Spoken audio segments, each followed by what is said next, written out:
Mga kapeso Pinoy, magkano kaya ang kikitain ng ating 20,000 pesos one-time deposit sa Pag-ibig MP2 gamit ang 7.10% sa loob ng 5 taon? Subukan natin na gawa ng computation.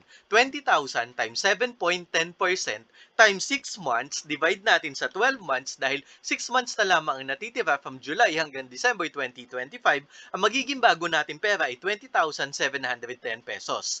Pero kung mapapansin nyo, 2026, 27, 28, 2029, buo na ang matatanggap natin na dividend rate. At pataas na pataas yan mga kapeso kahit hindi tayo nagdadagdag ng hulog. Yan ang power of compounding.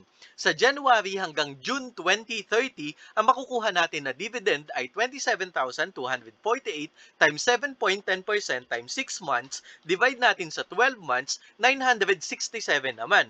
Kaya ang total na magiging bago natin pera ay 27,248 plus 967 ay 28,215 pesos. Kaya yung 20,000 pesos mo, magiging 28,215 pesos na after 5 years.